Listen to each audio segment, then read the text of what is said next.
Hello, you're listening to Found in Translation. I'm Chris Atala, Galleon Unlimited, and today we're going to talk to the creators of the fan translation patch for Napple.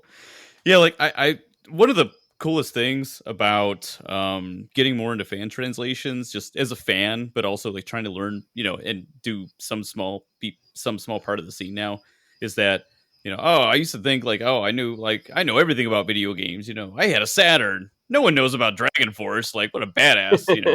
And when I started learning about I started reading Hardcore Gaming 101, and I can't I never remember the author's name, but it's books on Amazon, The Untold Stories of Japanese Game Developers. It's just, hmm I actually oh know who yeah. that is. I've talked to him a few times. He actually kind of going on a tangent, but he used to hang out on the Tokugawa forums. So he's big into PC 98, PC 88, XM 6800, all the Japanese PC Mhm. systems. Really cool guy, really informative. I forgot his name too. That's the sad thing. But yeah, he hangs out there if you're ever curious. But we remember the name of his It's books, so he's getting a shout out. Yeah, because he did a Kickstarter. I thought it was really cool. I was like, "Oh, geez!" It's like I know who that guy is, and yeah, and he's really cool. I mean, he's really knowledgeable about retro stuff I've never even heard of either. Yeah, I was and, like, "Holy and for him cow!" to go to Japan and like be experts on all these Japanese like weird PC, weird computer games that, so many of us have like never heard of. I mean, just like what passion and what hmm love for the hobby of gaming. And I just I just like I love reading his interviews and everything, but it also just makes me feel, like small in the fact that, oh, I used to just think I knew so much about gaming in general, and now with fan translations, all these other games I had never heard of. Like I had heard of Napple, but literally didn't know anything about it until just like whatever a month ago when I stumbled upon it on bromhacking.net, and I was just trying to find new people who kind of wanted to tell their story about work that they've done, and now I'm having a lot of fun talking to you guys, and it's led to more stuff, and uh Actually, I want to interject. I want to inject something too because I wanted to say that I thought was one thing. I don't know how you want to lead into it, but I would love to say that how great it is that you just researched and found Nappletail, and that's the stuff that we live for. I don't know how we want to lead into that, but I mean, truthfully, that is why I do this stuff. Just to have somebody like you go find a random game, and say, "Hey, man, it's pretty cool, and we'll check it out," and and then, that's the stuff we do Mhm. this for. that's awesome. I could understand kind of that feeling. Yeah, I've always just liked games that are like creative and different and weird. I wrote a piece a long time ago for Sega Nerds about Dark Savior being like the like most genius, hmm misunderstood game ever. And actually, the untold stories of Japanese game developers. When I contacted him to just like tell him I love his books and everything, he was like, "Oh, I love that piece. You wrote that piece on Dark Savior. Like, I show that to people to tell them like what makes video games unique and like all this stuff." And I just wrote another piece for the Hardcore Gaming 101. I just wrote like a feature on like Dark Savior, and the same thing. It's just like this game is like incredible, and nobody understands it because it's weird. And I just want people to know about it and to like maybe they'll care about it. So I think that's really cool that you guys are doing that. This stuff kind of like the same feeling. It just feels like you're paying it forward. People have made these like hmm amazing things, and it's like the least we could do is tell people about it and introduce them to it. Yeah, absolutely. And I love weird games too. So that's another thing that I pick games by too. How Mm, weird they are. Oh, I love it.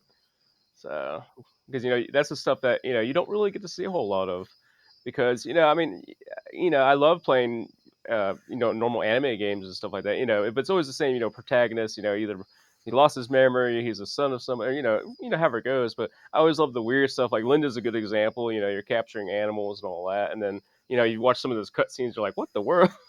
Or there's a few other games like that too in that vein. Or I mean, like Kowloon Gate. I'm probably saying Kowloon wrong, but that's okay. I think we all But are.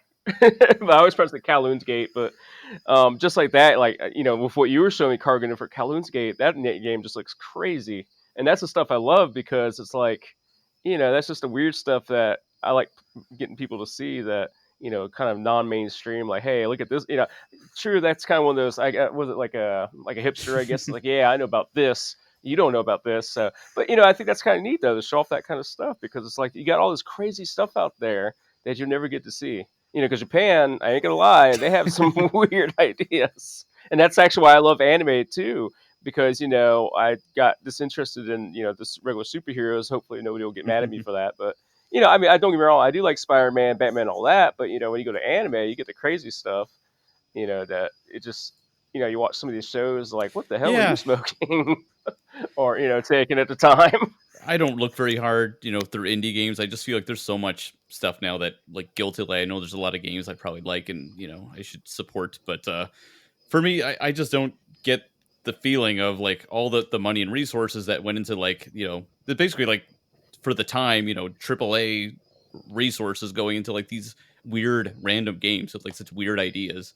And like, it just feels like something like Napple Tale would just never come out now unless it was I don't know, like, done by like Miss America, and it had to be like even like more Japanesey and weird because it's got to like fill this niche of like weirder Japanese games. But back then it was like, this is just how games were, this is how Japanese games were. And I miss that so much, and I don't really play new games, and that's why discovering something like Napple Tale is like, I mean, it doesn't feel like the Dreamcast doesn't even feel old to me. That's like how old I am, I guess, too. But the when I play a new game, you know what I mean? It just feels like fresh and like is fun Mhm. when I'm into it as it did like when it was new. And I think Napple Tale, uh, especially from talking to you guys about and knowing a little bit more about the literary references, and I'm really excited to finally finish Shining Force 3 because, oh my god, these games are long, and probably pick up Napple Tale next for sure. That would be really awesome if you did. I'd be like excited just because it's really fun to finally like see people like be able to talk about certain parts of it or like being able to see people react to jokes and stuff like that about it as well. I won't like go too much on a tangent of this, but I'll circle back. But it was kind of fun watching like streams and stuff when it first came out, and like there were a couple times when people were like crying, and I was like, yes. So that was really exciting, and Wow, like I doubt for like 3 to like 8 reasons, like Esper was talking about some of the strangeness and like the absurdity in Linda. There's probably like 8 or 9 ways to get banned on Twitch for playing that particular game. And so what is this on? What this if you want to share a little bit more about the game, because I don't really know any of the other games that you guys have really talked about. So if you want to talk about Linda a little bit more, it'd be great too. Linda Cubed Again is a game, I think, by like Alpha System, and it's by the writer for the Orishika series, but also the writer for one of my favorite games, period, Abarembo Princess, which is for the PlayStation 2, and it's basically the last episode of Excel Saga, but 12 hours long. But he also did Hero Must Die, which is probably next to Orishika Bloodlines, the only English exposure to his work that you can really get. But he was also, I believe, the director for Tengai Makio Manji Maru, which is the second game in that series. But Linda Cubed Again is basically you find out a meteor is going to hit your planet, Neo Kenya, no matter what. Or Earth is, going to be destroyed. All the animals that are left on it, going to be destroyed. All the humans have an evacuation plan, but no one really planned on how to take these animals anywhere. So all the animals are just gonna die. And then suddenly I, an arc falls from the sky, and they say you have to get one of every boy and one of every girl and shove them on this boat and then go into space wherever the arc decides.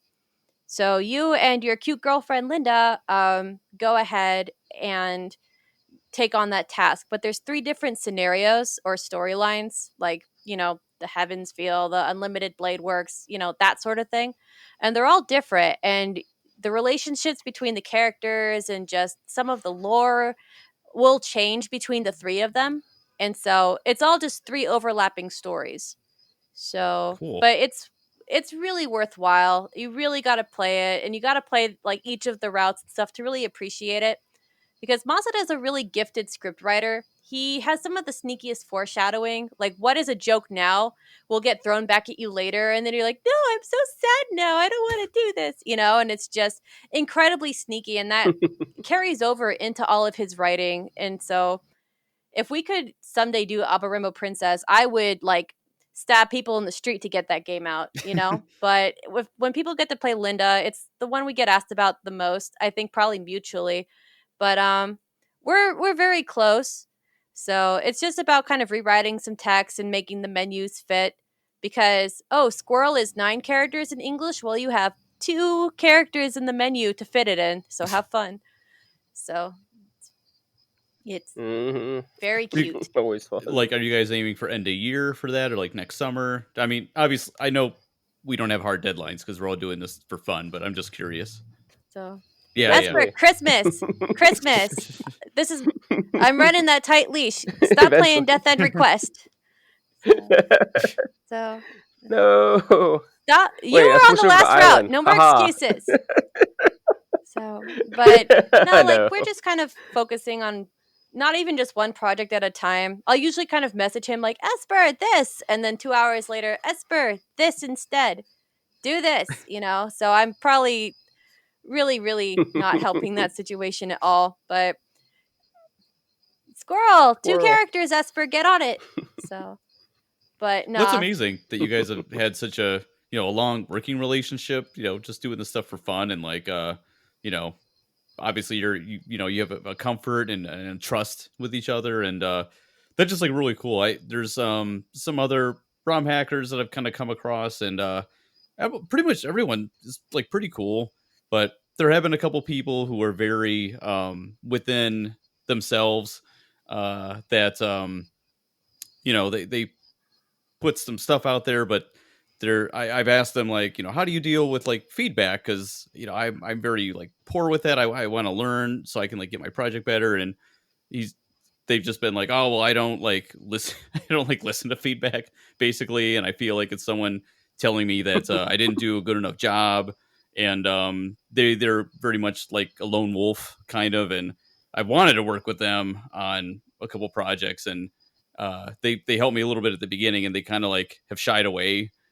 People can do whatever they want. This is all just for fun and everything, but I haven't seen like like a strong like working relationship like you guys in ROM hacking that's gone on for so long. Yeah, even I'm very new to the scene, but I just think that's really cool.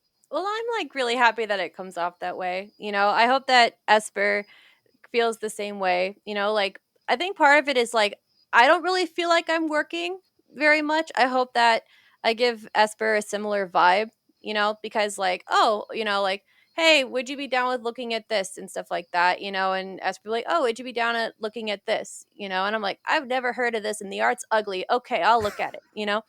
But like I'm very easy, like, oh, she's cute. I'm gonna play this game for 80 hours. So as long as it's something like that.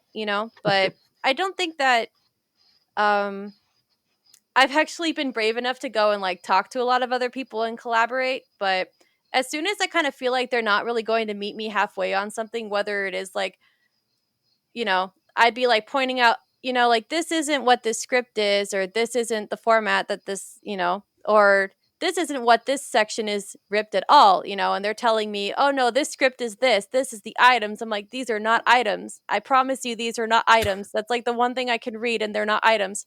And then they'll explain to everyone in the thread, oh well, what Cargodin meant was like, I don't Ugh. know what that whole conversation is like, so that's just bizarre. So if it feels like I can't just talk with you about something, like, then I don't think I can work with you. Like if we're both making mistakes and we can kind of just middleman that, like I think that's fine.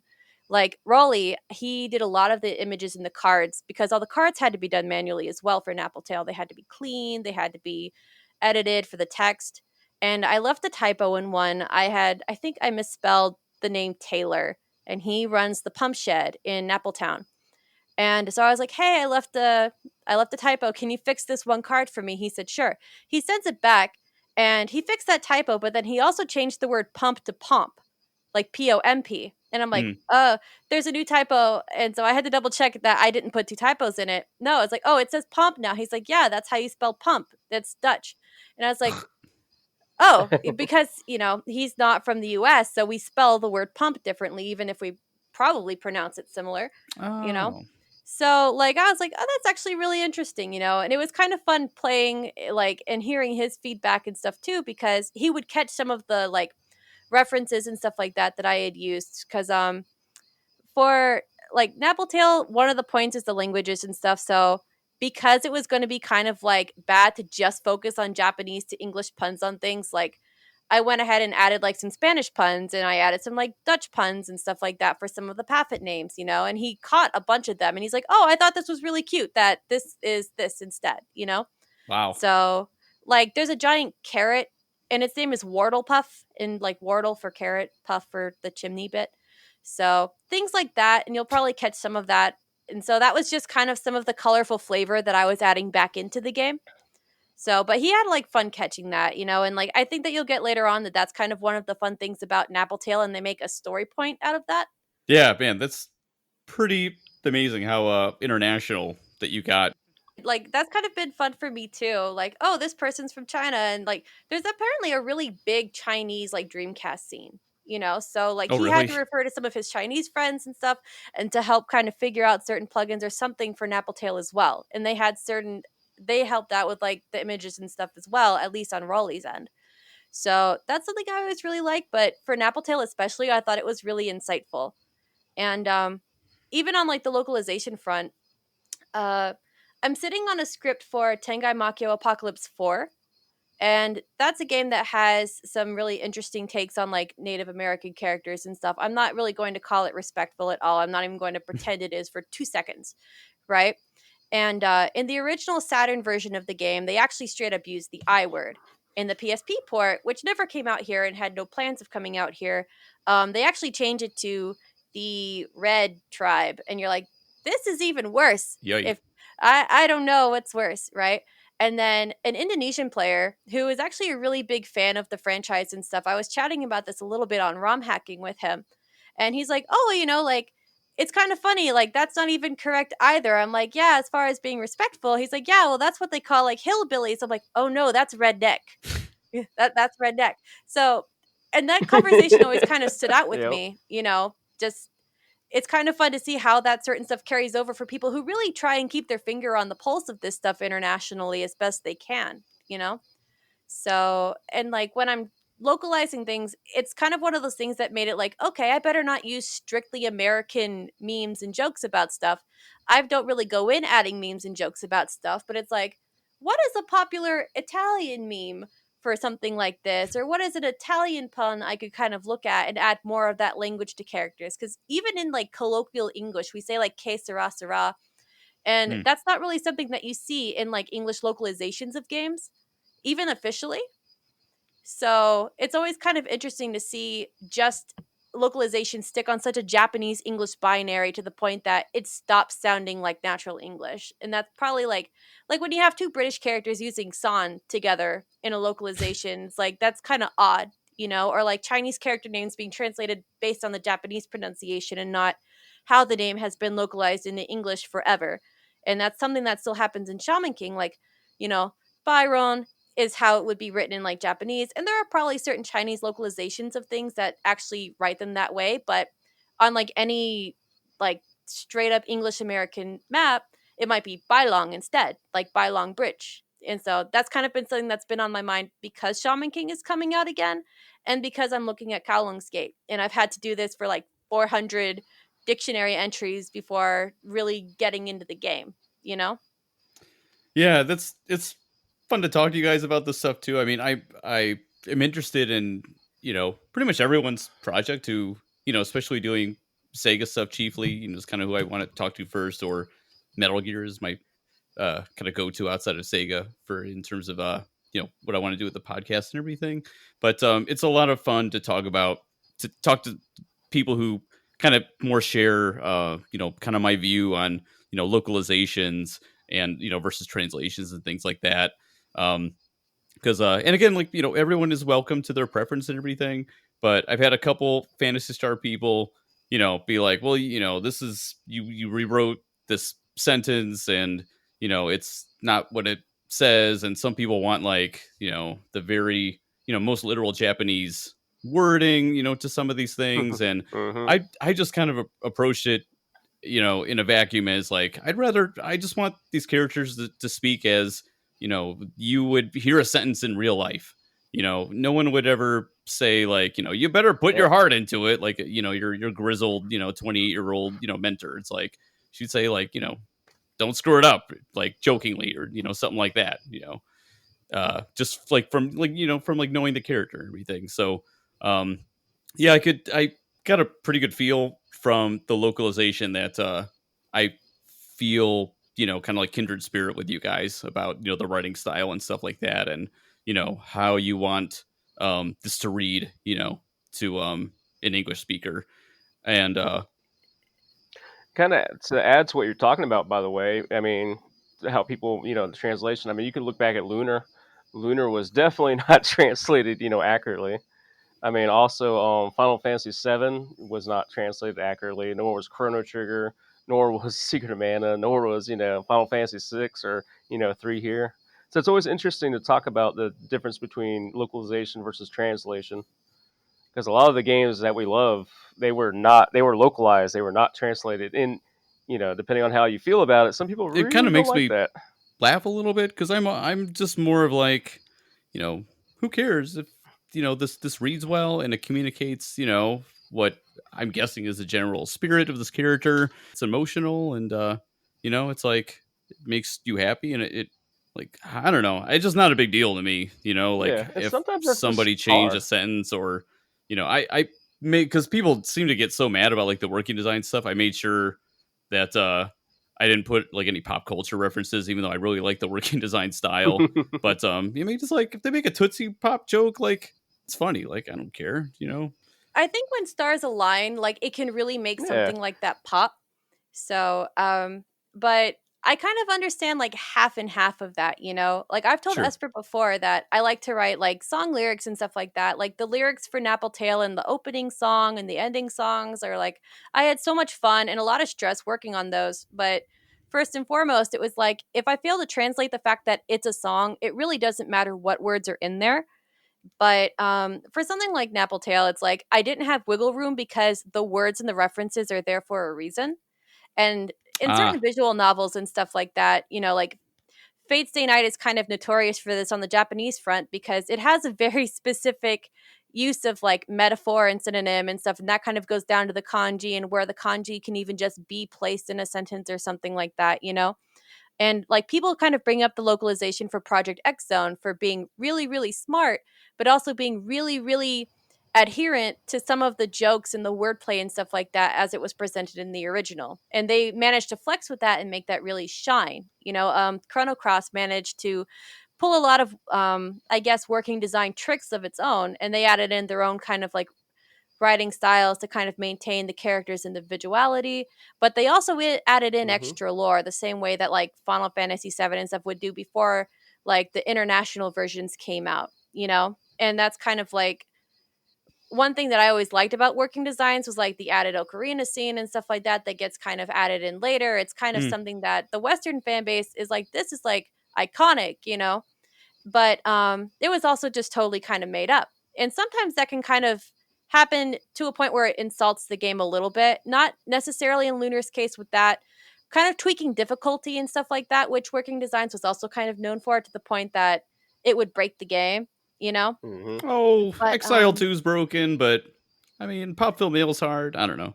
I'm biased toward working designs, and I had nothing better to do, when I was younger than to plow through Pop Film Mail. But I understand people's, not wanting to tweak the programming. What's kind of interesting about that to me is in the fantasy, like the hardcore Fantasy Star fan base, like people are very accepting there of programming changes to the game, which I I just don't care that much about in RPGs, I guess. And they're very picky about like the wording and like the translation and stuff like that. And I don't know, it's just like interesting to me because it's a complete 180. It's how I look at RPGs. Like the Hmm. gameplay is just like a function to get through the story to me. Something like Napple Tale is obviously different because it's a more action oriented game than like attack and item. But I don't know. well, I think picking up the hobby, it probably changes the way that you play games for the first time also, right? Because I feel like this is something that's made playing games a lot harder for me now because like I'll get completely thrown off by like how something is worded in a menu and then I'll play and then a different shop menu it's worded slightly differently and then I can't sleep at night. And I'm just like oh, and then I'm like, I'm dying in battles because I'm like, wow, I was really impressed with the way they said Lloyd ate that fruit jelly. I was really impressed with that diction. They were so confident in how they said that. And it's kind of like, like when you're studying like Japanese English and then like you can't really listen to Japanese songs the same way and then you're thinking about it too much. So you're not just enjoying it. So it's no longer working music for you the way that it was like 4 years ago when you're just drawing cute anime girls to J-pop, like that those days are gone, you know. But so but when it kind of Hmm. comes to like affecting the gameplay and stuff like that from a programming end, like Esper and I kind of joked about this a little bit as far as like either speeding up text to like make it so character dialogue isn't 90 years because English is just not as compressed as Japanese, Mhm. Oh my but goodness. also to like lower an encounter rate, you Looking know. at you, Linda. So encounter rates, dungeon times, like we were talking about, I think Camera just kind of on and off, and that game's notorious for how horrible the dungeons are. Just 3 hour dungeons, and it's not fun. And I actually remember Oof. that one from joking around in college and playing it, and I was like, oh, this is awful. But it's kind of like a breath of fire for a game, and it would be like, I think people would like this if it wasn't actual murder to play. So like stuff like that I totally get, especially in older games, Mm. especially when RPGs at the time, like I think Working Designs did what they had to do and they did it well at the time. Like I think that Ireland is an accomplished writer. So I just think that war has changed a little bit, you know? And I was kind of flattered by a comment on Twitter. They're like, Napple Tales like localization so far feels like I'm actually playing it in the 90s, besides like one or two like modern sounding kind of words out of Porch, But Mhm. because it's Porch, that's like okay. But they're like, this feels very 90s. And I was like, as long, like I was pretty flattered about that because that's kind of like what I wanted out of it. Like I'm not trying to date my own writing, and I don't think I sound like a 90s NPC when I'm talking and stuff like that. But it's like you said, like try to make it sound natural. Yeah. But when you have certain rules in your world's universe that you have to kind of adhere to and certain lexicon and terminology that you have to adhere to, it does make your job easier to kind of respect that and just stick with it. Like I would never want to translate something for the Fate universe or like any of the science series or steampunk series, like visual novel stuff. They have very dedicated people that know that stuff. I would never want to touch it. Like Hmm. at Katana Point, I don't want to translate anything Fate related. Uh-huh. But I like them and I can just go, woo, pretty servants. But like even if I have thoughts on them and I happen to appreciate the localizations, or even when I don't appreciate it and think, oh, this should be this way because this is like I would stay away from that because I know I don't know all of the rules going into it. That is, you're absolutely right. That is very tough to adhere to. Yeah, and I think exactly what you said about just like knowing the rules and being comfortable with the rules in that universe and the rules of how the characters interact. I think that's probably the most important thing that I could think of, and how I approach Fantasy Star 4 and how I just think of localizations and why I'm uh more on the working designs thing side of things, where I'm okay with sentences being changed around a little bit. I feel like if it's in the spirit of the work, and it serves the game universe overall, that's probably something that I'd rather have uh in as a player. Oh, the as my last thing Well, you kind of have to to. follow up in localization translation, just to have something specific. Bazonkers. So I'm how? sorry. What in Japanese? And like I said, I'm more of like the liberal, localization side. But I just want to know. I'm just curious about what was perhaps said in the original Japanese that we could get bazonkers out of that in Napple On Tale. God, I don't remember. I don't remember at all. That was probably just me living my life. But no, I don't even know anymore. It's something Strainap says though, right? Yeah, yeah. Right when he, Yeah. he changes his speech pattern for like a minute because he's like, "Oh, I'm feeling different," or it's right at the beginning when before she goes into spring, and he's like, "Oh, this is already affecting me. Oh, the school is closed." I think it's when they're talking about school can't start because Mm. Okay, that's a pretty fun conversation too, where she kind of just burns him and he like disappears. So I kind of like their playful little relationship like that, but I don't really remember why I used bazonkers. I'm not apologizing for it. I will die on that one, even though I don't know why I did it. But no, it's awesome. oh And no, I know. Like it's funny and like I'm kind of like flattered. Like it's fun to see like, what things people kind of like pick up and like quite a bit. So like no offense taken at all. I was kind of happy you asked. So like I kind of try and write him a little bit like an older person, just because an older Grim Reaper running an ice cream shop, but it's their first clumsy day on the job, so like not necessarily just a big flying dad joke or anything like that, but because he's kind of easy to pick on, it's kind of fun just to kind of write him as a bit of like a dork, you mm, know? So, but if you get a chance to read his diary after the game, he's really thoughtful and it kind of carries over. So, I hope that that's something that you give a chance to look at as well, just because so much of the world building and stuff that doesn't get explicitly said or is left to interpretation and stuff like that in parts of the narrative, like, are really kind of just blown open. And you get a lot more of the Lewis Carroll and Mother Goose like parallels and some of the science that gets brought into it.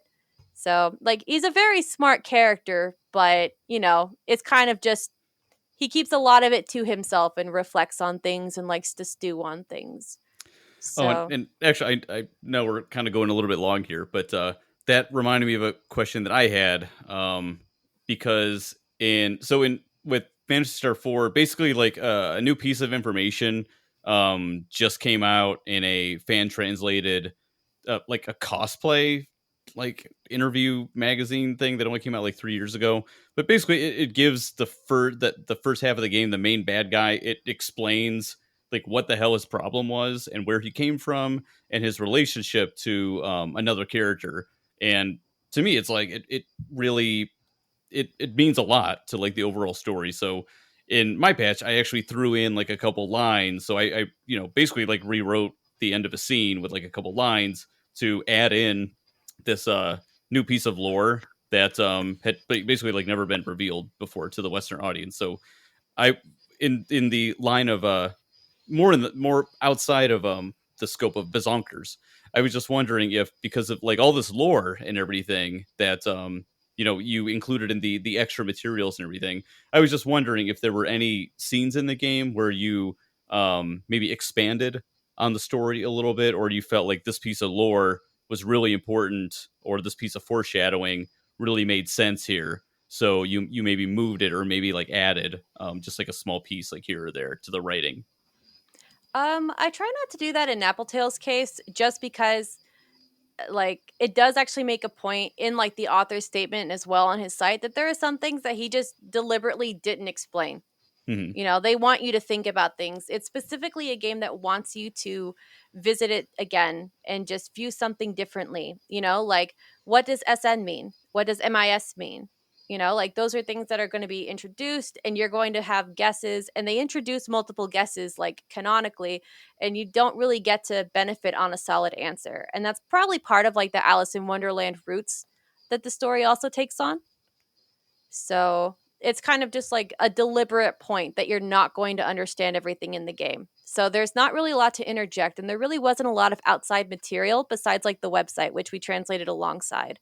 So it would benefit to read certain parts of the website before playing the game, probably like, a Japanese fan of Dreamcast games would have done back in 2000. But Oh, cool. otherwise, it wouldn't really benefit the game to interject some of that because there wasn't a lot of information.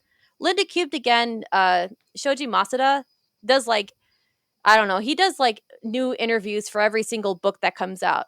The manual interview, this guide interview, this art book interview. So there's a lot there. And then the website happens to have last names for characters. And Doublecast, there are drama CDs that have names for characters that aren't actually said in the game, but to help kind of make the dialogue more casual, like I added in first names, I added in last names. So Okay. Yeah. stuff like that did actually kind of help, because otherwise, like, I would really be relying on everyone talking to everyone by their like last names and stuff like that, when especially since I'm not really one to add san and kun and chan and, cho cho and stuff like that to the ends of Oh. everything, especially in something like Yaradora where the subtitles are sensitive, and if you drag on too long in the text, you can no longer read it because, and this is something Esper will know, like, we've had to kind of tone down some of the lines just because you will lose it in a second. So it's like Mm. you don't even have time and room to really play Hmm. around with them in some of these older games because the text limit or the design just really wasn't as accommodating to people that, might have ADHD and can't read subs, and, people that might have hearing issues and have to read subs, you know? Oh wow, So, yeah, geez, I wouldn't even have thought about that. Yeah, wow. Well, it's also Japanese is shorter too than English a lot of times. Like like the example of squirrel, 9 characters for English, 2 for Japanese. So sometimes that's how it is too. They could fit a whole line, like a whole like 5-line sentence in English in like 2 words. But but I'm just saying that Japanese can do it and shorter that's than a always Yeah. lot of kind of times fun we too can. because it's like it's longer to say a Japanese line and it kind of goes into the syllabary and stuff like I was talking about with like the poems and stuff. But it kind of reminds me of like Yuna going "I love you" at the end of Final Fantasy X, and which is another just like really poignant. I remember that one specifically inspired a lot of people to get into localization, and a very similar thing happens in Professor Layton in Unwound Future. And Professor Layton has to yell a line, but the Japanese line is just not really something you would yell in a desperate situation in Hmm. English. So they completely changed the line, kind of like how Yuna goes "I love you" instead of "arigato" or something. Mm. Like, they're similar characters in really similar situations, but you have to break character in two completely different ways, and you don't have a lot of word space to do it on screen.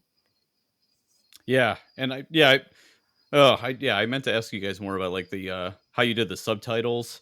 We don't have to get into it because I we have a lot of content here that I'm really happy about. But Oh, I'm yeah, glad. I noticed right away, and I've seen other projects that have really had trouble, with the compression on the videos and stuff like that, and that you guys had figured that out for Napple Tale, getting the subtitles in for the song and stuff like that. So I was, Oh, I cannot take credit. I'm going to say it right now. I will not take credit for that. That all goes to He uh was Mr. Nobody, who so was awesome with helpful. that. I I cannot take. I mean, that was awesome. He did that for us because I was not sure how to do that, and then he was like, "Oh, this, I can do that for y'all." I'm like, "Oh, sweet." So I will not take credit. I don't like taking credit for anything I don't do. So I will say that Mr. Nobody is awesome, and Yeah, I am just an so absolute glad he was champ able to help because, us with like, that.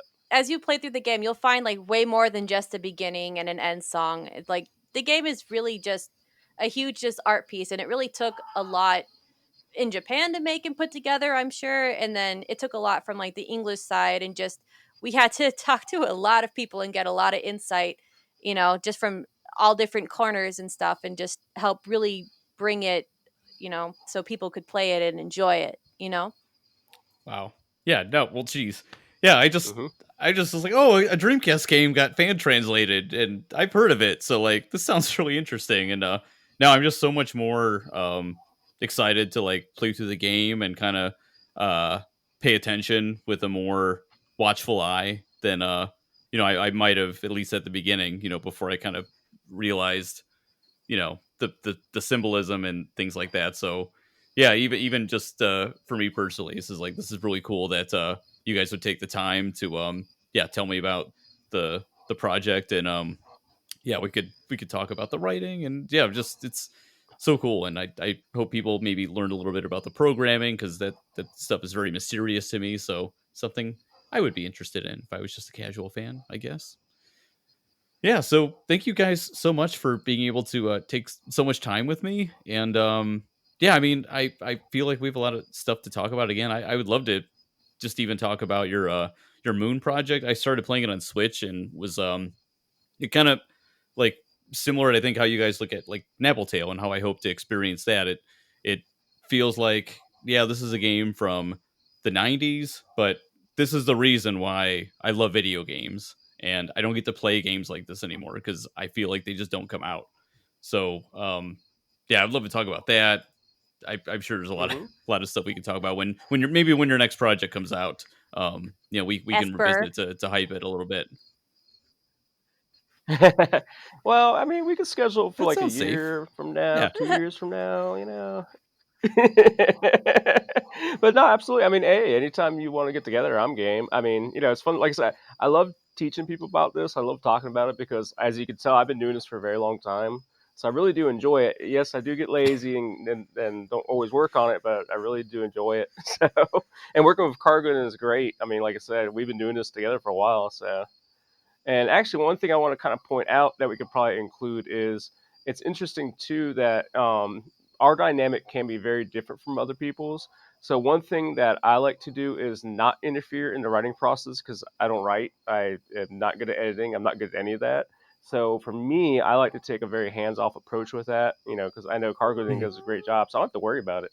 But I know on other projects I've seen where like the person that's doing the hacking will also help with editing or also help with you know that, and so sometimes you can butt heads on that, but I'm like for our dynamic it's been very good.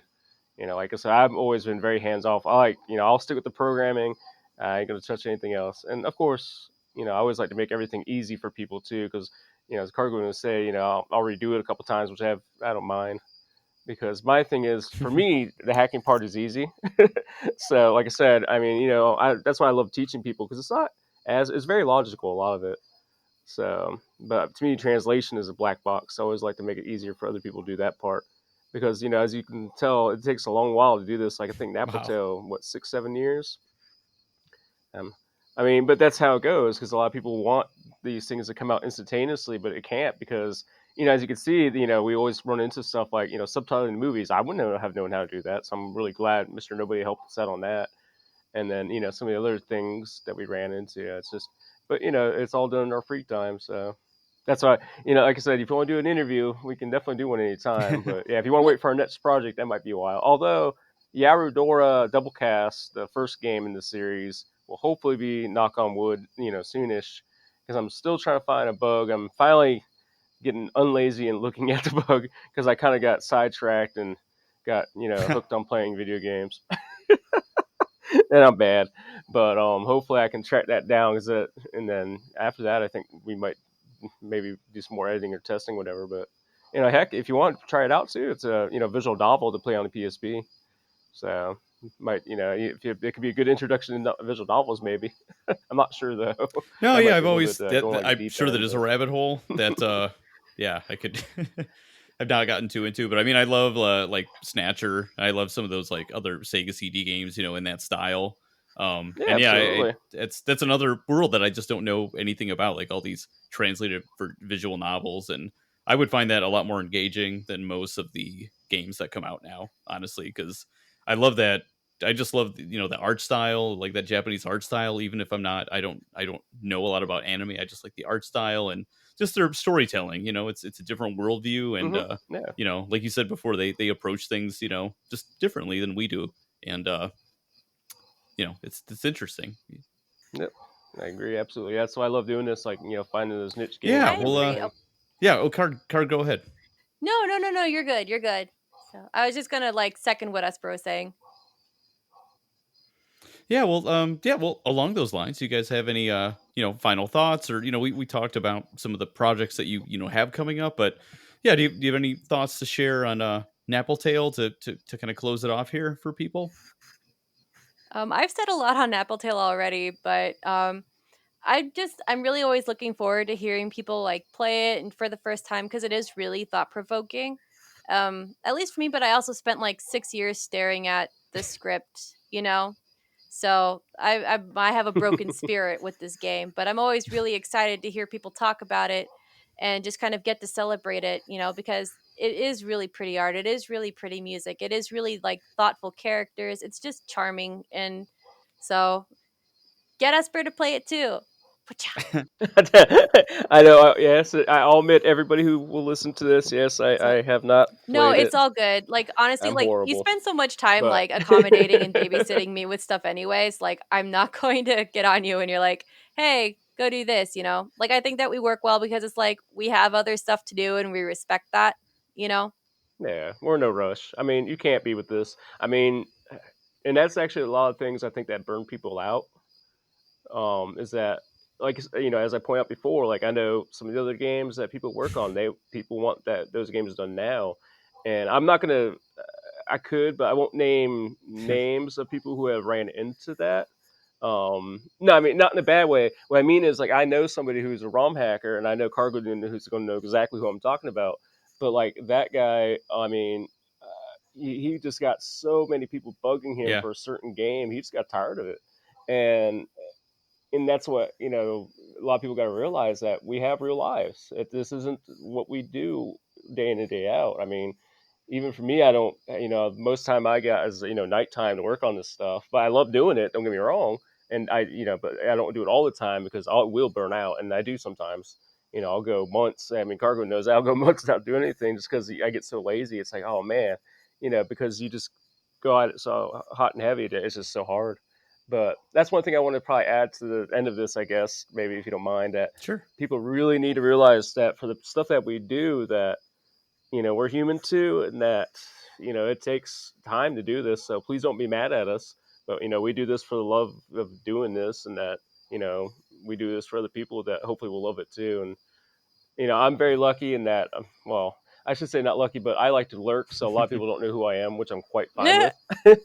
I mean, I mean, people. I mean, I've had some people say, "Oh, I know what you've done." I'm like, "Yeah, cool," but for me, I like to lurk because I just that's how I am. I get distracted so easily. I forget to engage. Like in Appletail, our Discord channel for it, I love reading all the stuff people wrote. I mean, it was awesome, but I don't really reply a lot because I just kind of get distracted. But I love reading about it.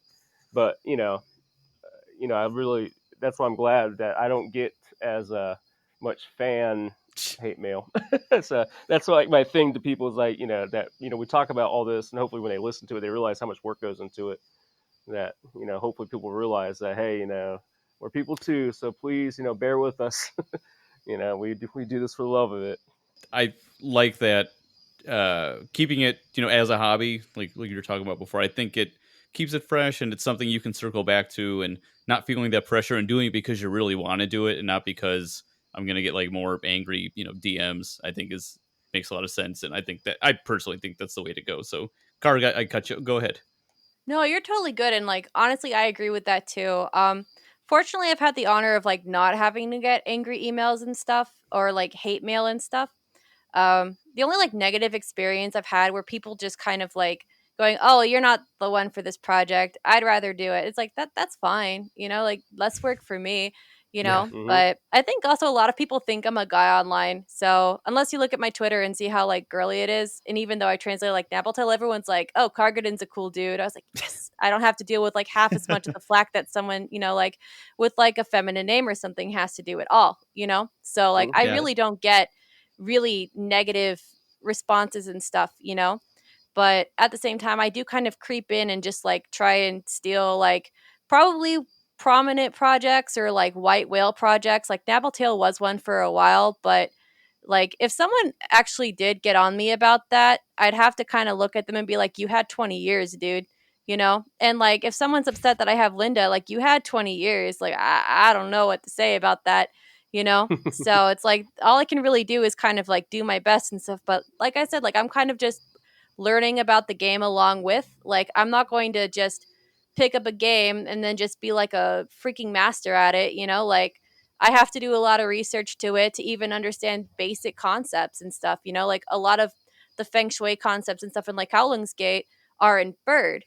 So they're not inferred to me. They're not inferred on the white lady fashion home decoration blogs I'm like reading up on. It's like I have to look and dig around a little bit and kind of find out more about the game, even just for myself, and kind of share that. And like Esper likes digging through games. He's learning more about the games that he likes or takes interest in.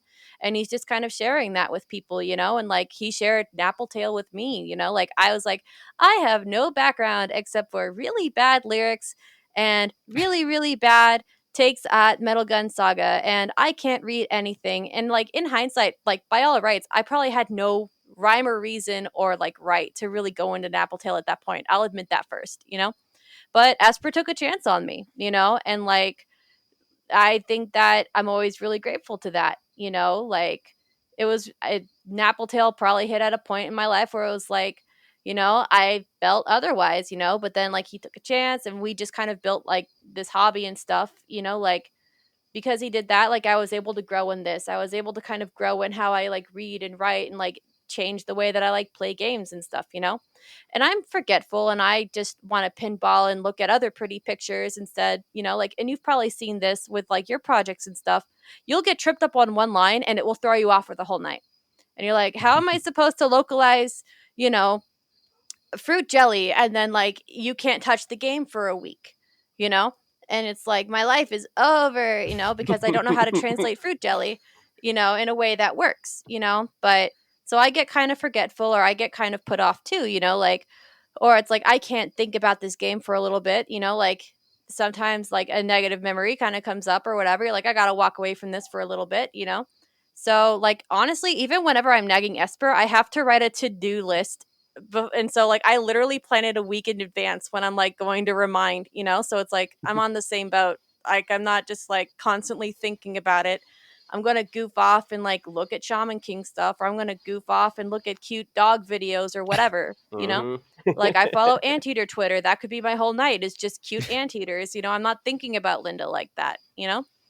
But, sometimes we are. We just kind of touch base and stuff. And so I think just giving people the space and just remembering that people are human and stuff is always going to be really cool. But like, you appreciate it a lot more when you give it a shot as well. And it changes the way that you see people who also play these games. It changes the way that you see the games themselves.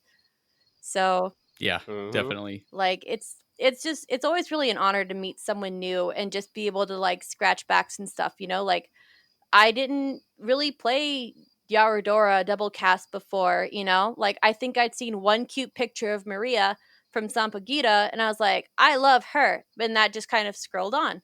Esper's like, hey, would you ever be curious about these? And he sent me the text and I played them and now I really like them. And then I bought like Steins Gate Elite, which is actually inspired by the Yaradora series, that particular part of the game. But yeah, so it kind of just changes my library and like my experience with stuff and like stuff that I'm interested in now. Like a lot of my tastes now are kind of reflective on stuff that Esper suggested or Esper sent me a Steam code for because Yeah. And vice versa, because you point out games to me I would never have thought of. I'm trying to think like a shoot. Now I forgot what his name, like a Turbo. Sengoku Turb. Yeah, like thank you, like Yeah. that one. And then I think there's a couple others. I was like, huh, I never thought of these, but they look kind of neat. So, and that's what we go back and forth because we're not going to work on games we don't like, and I have no problem with that. Like if I'm interested in something and Cargodin's not, I don't worry about it because you know what, hey, maybe later on we'll do it, maybe not, no big deal. That's another good thing too for us. We're not going to say like, oh, well, you need to do this because I helped you on this. Nah, we're like, hey, you like it? If not, oh well, we'll find something else. Yeah. Yeah, I think we're just very comfortable with each other. And like that's kind of what I would love to see just like in the community in general because and that's one of the things why I think it's harder to get new people into it is just because of how abrasive like troubleshooting and question asking can get. And Yeah. from certain people, I totally understand it, like there are certain people in the community that other people would do take for granted. Like Esper had mentioned one and then, like there are just others and stuff just depending on the console, depending on the games that they picked up and you really just can't take their time for granted. And they're not going to take yours for granted if you do the same. Hmm. So just, give Yeah. people space, but also give them a chance. Yep. Yeah, and you guys sound like you really help each other grow, and that's why it's fun to do this stuff. Like, I have a lot of homework to do. I all these Japanese games, like I've never even heard of. That we most talked about in this podcast. So it's stuff I want to learn about, and grow as someone who feels like an amateur historian, of like the hobby and everything. And you just realize how much more there is to know and how much there is to appreciate, and like that's a really fun thing to keep you going. As a very final question, speaking Yeah. of human and inhuman feats, Sega Gaga. Have you guys looked at what's happening with Sega Gaga? I have not. It's been a while because that's one of the games I was always interested in hacking on because I always thought it looked crazy. But I haven't. Has there been something that's has people been working on it now or? It's like more than, I don't know, like 10 plus years. It's been like off and on. And I That's think like it's the thing a with yeah. like the text compression, not having enough space for the English text the way the game is compressed or something like that. But it's supposedly being like worked on now, but not really. So I was just Uh, curious because that's like the holy grail in terms of Sega fan translations. Now that Sakura Wars finally came out on Saturn, which was amazing as well. So I was just curious. I was just curious. oh, funny enough, I helped out on Sakura Wars. I, Oh man, really? yeah, Well, geez, a little that's bit. a whole other I can't podcast. I can't say I was the hacker on that one, but I was actually working on the PC port, and so we helped him out on that a little bit. But it's just it was really cool seeing that the guy work on that because that guy is, oh my god, really smart with Saturn. Like he blew me out of the water. Like I said, I'm a jack of all trades, and I will admit I'm not the best at any of it. But I was like, oh my goodness, like the stuff he was doing was just crazy. I was like, this is awesome. So I can't See, say I did too much, but I was involved with it at least. I thought it was really cool. wow, congrats for doing that. That's amazing. I didn't do Was much, but hey, I could say I was there. and But was he yeah, the he was guy? amazing. He also did Dragon Force 2. Is that who I'm I'm not thinking of? sure. I just know that I'd have to look up his name, but because I can't, it Okay. escapes me right now. But yeah, but he was working on that, and I think they're still doing stuff with it too. I can't remember because I know they're still probably tweaking stuff as they go along and everything. Oh, cool. Wow. Well, yeah, geez, obviously I could talk to you guys all night and take all of your time, and I should probably not do that and figure out if I'm gonna make this 2 episodes or 1 episode because I'm just it's so much fun talking to you guys and yeah, hearing about what you've accomplished and your dynamic. It's just super super cool and super super interesting. So I hope our couple listeners out there enjoy it too. So thank you guys so much for being able to hang out with me tonight. Really appreciate it. No, thank you so much for having us. Yeah, Like thank you. when Esper had mentioned the message and stuff like that, I was like, "Ooh, we have to do this. This will be really fun." Like, and neither of us have done like podcast stuff. And it's really fun getting to hear Esper's voice for the first time after like all these years. It's been kind of like, haha, gotcha, you know. So, no, this was really fun being able to just kind of talk about like Napple Tale in just like an open space and just be able to kind of talk about something that is like a hobby that does kind of get tricky to talk about like this side of it, because people Mm. do just want to see the game or the technical side. So sometimes it's kind of just like over the top to go talking about the processes and stuff like this that we go into, but it's kind of just such a pregnant part of our hobbies. hmm Yeah, well, yeah, there's a whole bunch of other stuff that I would love to talk to you guys about. Moon in particular. I had some questions about that, and just as a prelude to our next, would you guys ever play, the Switch version, and see how that meets or diverges from your vision, or you just kind of leave it like, oh well, No, absolutely, I'd play it. Actually, I am playing it. So I oh bought it. nice, I bought it when it came out in Japan. I was like, heck yeah, this is awesome. Like I said, so for me, I don't mind if somebody does a project I'm working on because I'm like, cool. Like, Cargodin said, hey, you know what? I don't have to worry about it. To me, it's as long as it reaches the fans, that's what counts. So I thought, yeah, like that was like an insta buy for me. I was like, this is Same. awesome. I was like, I mean, I'll support those guys because they're really cool. Um, cool, so yeah, yeah. So I was like flabbergasted. One time I saw it in the channel, I was like, what? I was like, oh, this is awesome. Yeah, I had no problem buying that. I was like, this is awesome. well, there we go. So next time we get together, all three of us will hopefully be through Moon because I'm almost done with it, and then I had to take a break because I forgot that I was supposed to write all this stuff about Shining for Hardcore Gaming 101, and I'm kind of on a deadline, so I'm blazing through those, and I had to leave Moon, and but yeah, it's an amazing experience, and I would love to talk to you guys more about that versus the work that you guys put into it. So yeah, I like I said, I could probably talk to you guys all night. I will finally let you go, and I so appreciate your time. Um, yeah, so again, this is Chris Atala, aka Galleon Unlimited online. Oh, and how can people get a hold of you guys for comments or about Napple Tale or anything?